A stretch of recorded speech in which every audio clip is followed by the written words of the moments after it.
Welcome to VikeFans.com's exclusive series, Jay's All-Out Blitz. A look inside the key challenges and issues facing NFL players and the Minnesota Vikings in 2013. And now your host, Tom Moore, and former NFL linebacker, Jay Foreman. Welcome, everyone, to Jay Foreman's All-Out Blitz series on VikeFans.com. I'm Tom Moore, and I'm joined by former NFL linebacker Jay Foreman. And it's been a few weeks since we last spoke, Jay, and the Vikes got a win against Washington, and then the wheels completely fell off for the team in Seattle. Rather than dissecting all those things that have been going wrong for a disappointing 2013 Viking team, I thought this week we'd let you play general manager and help us understand as fans what this team needs to do to get back on its winning way in 2014. Are you ready for that exercise? Yeah, I think I'm ready. It's going to be it's a good change for me because being a player and you never get to be a GM. Now I get to be a GM, so now I get to make the decisions here. There you go, and you can actually assign who the Turk's going to be this time. Exactly. Let's start at the most key position that we've been dealing with all year. What would you do at quarterback for next year for the Vikings? Would you draft a quarterback high in the first round? Would you get a veteran in free agency, or both? And would you bring in any quarterback who's on the Viking roster now? Would you bring them back in 2014? Well, first and foremost, I definitely would draft for the future because, anytime you can get a franchise-type quarterback, you have to pull the trigger. Even you look at Green Bay, they thought Aaron Rodgers was a potential franchise quarterback, and look at him. He's arguably the best quarterback in the business not right now when he's healthy. So I would definitely draft a young guy, only if he has potential to be a potential Pro Bowl player and franchise quarterback. As far as whoever's on the roster right now, we kind of know what we have with Christian Ponder, so I'd probably move more into the Josh Freeman era. But he's on a trial basis still. We only saw one game. It was really wasn't a fair assessment. And then you can either do two things. I feel pretty comfortable with bringing Matt Castle back, kind of being that veteran that can teach a rookie and maybe even Josh Freeman the ropes, him coming back. Or I would probably sign somebody in free agency just like it's so hard these days to find a serviceable quarterback, let alone a franchise quarterback. So when you get one, you have to develop them and you have to hang on to them. And right now, the Vikings don't have any on their roster right now that I can see that perform that well. But you have the Josh Freeman X factor. He has potential. He has all the athletic ability that you want. He has the arm. He has the size. He has some of the intangibles. Now we just have to see it on the field for the Vikings to feel comfortable enough to bring him back as the starter until the young buck rookie that they draft is ready to take his spot. I know you're a student of both the pro game and the college game, and as you look at the quarterbacks coming out of college that you've at least seen this year, which one represents the one who's most likely to be ready to play for an NFL team in the short term? I like, to be honest with you, I like A.J. McCarron.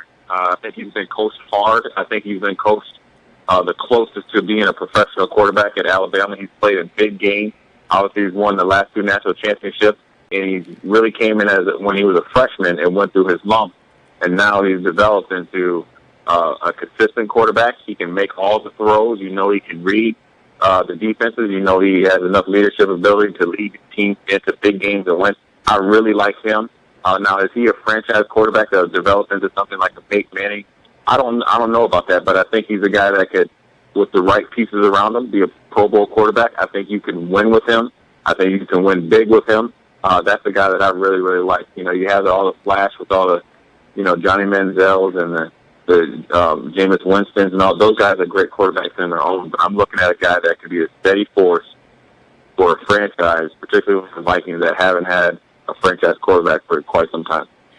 Well, it's funny because as fans, what everybody says is, well, why don't the Vikings just draft a franchise quarterback? But it really isn't that easy to pick one out of the draft and it actually pans out. Why, Jay, from both your experiences being a GM here today for us and as a player, why is it so difficult to transition from a successful college quarterback to an NFL franchise quarterback? Well, there's a variety of reasons. One is you're playing against better competition day in and day out, week in and week out.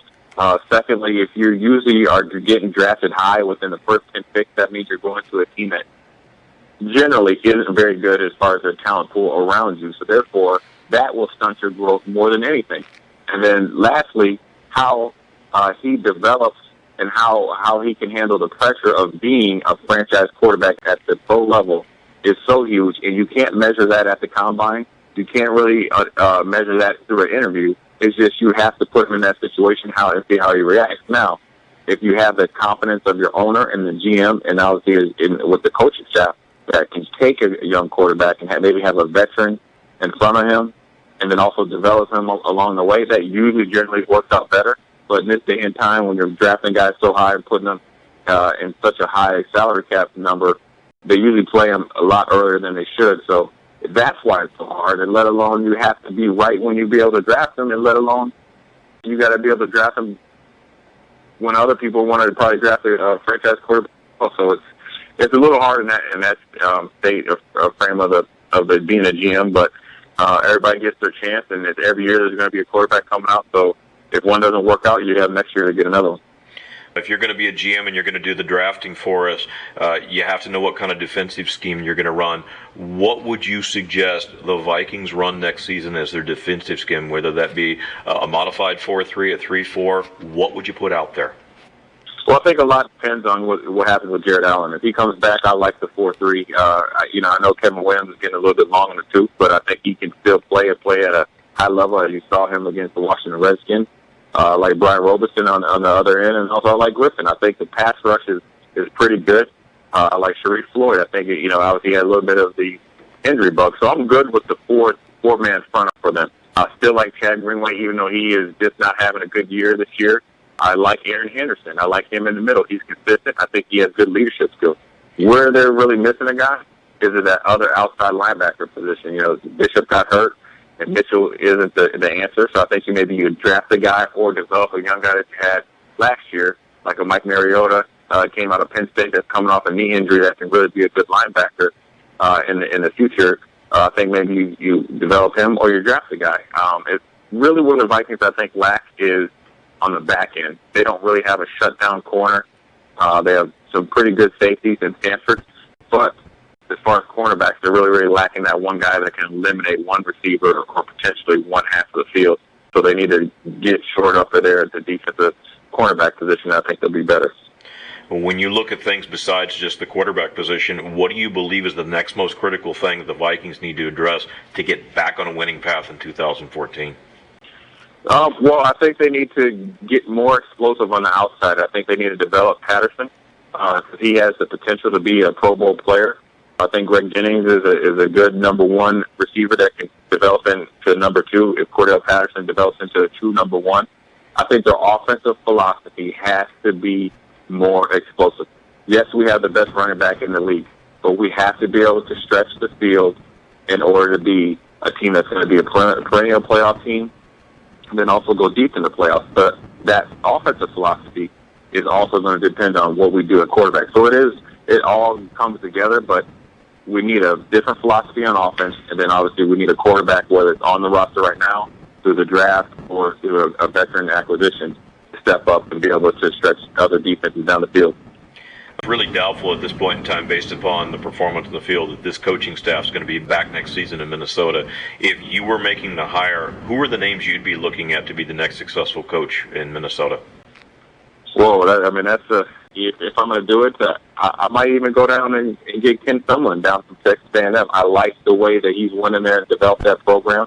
I think he has the it factor that he can be a successful coach going from a college atmosphere to a professional atmosphere. I think he's dealt with high-profile players, so I think that the fact that he had to deal with the Johnny Manziel issue, I think it bodes well for him going if he does decide to make a jump to the professional level. Then obviously you have the usual suspects, the Jack Del Rio, just because he's been a successful head coach, he's a successful defensive coordinator, and obviously, he would be a safer pick being a head coach. The one coach I really like is, and I know it would probably take Mr. Wazigi Wilkes opening up his checkbook even bigger than he is now, will be a Bill Cowher. I think that the reason why Bill Cowher would be a good fit in Minnesota, even though he might not like the weather, is that he's a physical, downhill, defensive-oriented coach, and that's, for the most part, what the Vikings have. Good defensive front, a downhill running game, a good offensive line, and that fits Bill Cowher's personality. So if he would ever leave that cozy seat of that broadcast booth and let me get in, then he can go be the head coach at the Minnesota Vikings. So those are my three choices. I'll tell you, all three choices are good, and it's one of those things where I think for the right price, he would in fact go out in that cold weather, and he would free up that warm seat in the booth for you. And speaking of the cold weather for the next two seasons, the Vikings are moving outside to TCF Bank Stadium on the campus of the University of Minnesota, and they're going to face the elements of the cold and the snow. You played for the Buffalo Bills. How is a player's game affected by cold weather? Well, you don't move as fast, first and foremost, and if you are the home team, which the Vikings will be, that I think is a 3 to 7 point factor, because even when teams come up from warm weather or Green Bay come, it's something that they think about all week, and it's something that you can use to your advantage. And teams don't play in the Minnesota cold, even though it gets cold in Green Bay. And I think it could turn into a home field advantage. And also I think that when you're playing week in and week out in these type of elements, you'll be able to have better traction versus a visiting team, because you know what shoes to wear, you know how the turf will play, and then obviously you're going to play mentally into that other team. So I think it's more of a mental edge versus like a physical edge and what they can and can't do offensively. But I think it's something that once you use to your advantage, it can pay huge dividends in the future. Well, I have to ask you, did you go sleeveless in that type of weather? And then the second part of it is, how in the world can people go sleeveless? I've got to think those hits hurt twice as much in the cold, maybe worse than that. Well, when you're out there playing all the time and you're a starter, they don't hurt as much, because those are the games actually you like, because you get to warm your body up. It's cold outside, so you get a nice, good sweat. Earlier in my career, I went sleeveless. Then when I started playing a lot of grass games in the hot, I went sleeves because of my allergies. And then later in my career, when I was just about to retire, I went sleeveless. I really like going sleeveless, but just I had bad allergies. But the first hit is always the hardest, because your helmet's not warm. You don't know what it's going to be like to hit somebody because you're cold, if you're cold. But after that, once you get going, it's just football. It's no different than if we got 5 or 6 guys and we're playing backyard football. I don't think the elements really affect how you get hit. I think it really affects how you prepare for the game when you're the opposing team coming in and visiting a colder climate. Well, as we turn our attention away from the Vikings and your GM role for the evening, you and I haven't had a chance to talk about the hazing story out of Miami involving Dolphin teammates Richie Incognito and Jonathan Martin. And we all know hijinks and pranks happen in the NFL locker rooms, but what is the line in which you draw between guys just having typical football fun and hazing? Well, everybody knows there's a line, and each player has a line that, you can cross with him. There's nothing wrong with the jabbing in the locker room, and that's what makes the NFL locker room so special. That's what guys really miss when they retire. The camaraderie, everybody, breaking you down and making fun of you. Now, when you start doing some of the things that Richie Incognito did and some of the teammates did to Jonathan Martin, and then also some of the things that Richie Incognito and his teammates did to people that were working personnel in the facility, that's when it went too far. That's when you see, I guess you could say, the bullying word, but I think it was just more of a arrogance and ignorance word, because there was nobody down there to really pull them aside and say, look, this is not how it works. It was something that probably grew over time. As they did one thing and they got away with it, they would do 2 or 3 more things. So I think it became more of a toxic situation quickly, and that's some things that happen in NFL locker rooms very, very, very rarely when you see a whole locker room that's toxic, and they don't have a dose of reality in there to really remedy it. Now you have the NFL down there. Now you have all the bad media attention. And actually, the Miami Dolphins are playing pretty good football this year, and they don't get to enjoy the fruits of their labor because of all the bad media attention that they've got from this Richie Incognito situation. What do you expect the outcome to be from this investigation? Well, look, when there's smoke, there's fire, and it's almost like when the feds raid a building. There's going to be a few heads that's going to roll. I don't envision Jonathan Martin playing for the Dolphins ever again, and I don't envision Richie Incognito playing for them ever again, first and foremost. Now, is it justified either way? Maybe not, because I think that for somebody to do what Richie did, I think he felt comfortable enough to do it with Jonathan Martin. And then Jonathan Martin didn't voice his pleasure to Richie, so essentially Richie could claim ignorance and then didn't know when to stop.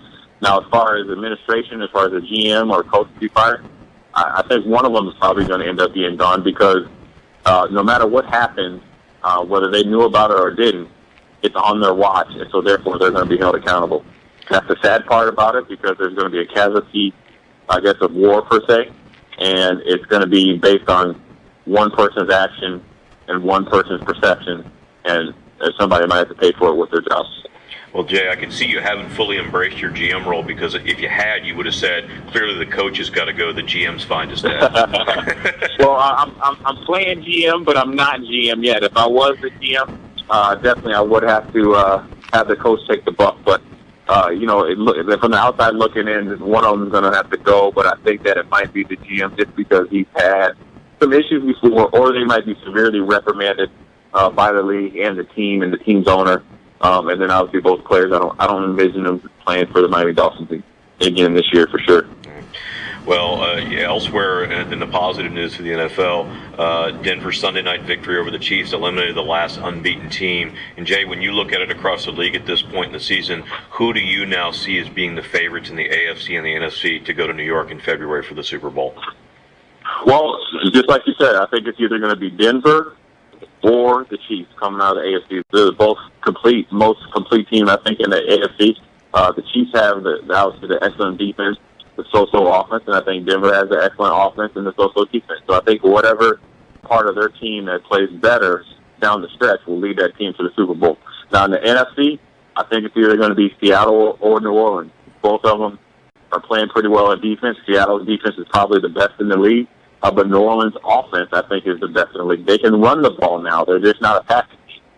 So whoever has home field advantage between those two teams most likely will go to the Super Bowl. And I'm excited to see, because you have so many teams mixed in there. And you might have a surprise team there. You might have Indianapolis that might make a run with Andrew Luck. And then obviously don't forget about San Francisco. If they get hot down the stretch, they're going to be a hard team to beat because they do have Super Bowl experience. Well, no doubt about it. This is where the best football of the season happens, both in college and pro football, and I know you and I are both looking forward to that. Bowl time in college football and championship time in college football is like no other, and the playoffs in NFL is just even like a step or two better. So this is an exciting time when you get November, December, and January in football, where you get to see some really hard-fought games, and then you get to see people make a name for themselves in this time of the year. So I'm really excited. Well, that brings a close to this edition of Jay Foreman's All Out Blitz. And Jay, before we go, I wanted to ask you if you have any special plans for the Thanksgiving holiday. No, I'm just going to relax. I like to sit back and chill and watch as much football and eat as much turkey and dressing, and maybe throw in a couple cups of eggnog in there as much as I can. So I'm going to really relax this year. A lot to be thankful for, and hope everybody has a safe holidays. Great. I hope you do as well. And Jay and I want to wish all of you a safe and happy Thanksgiving with your families. And so until our next broadcast, I'm Tom Moore. And I'm Jay Foreman. See you soon.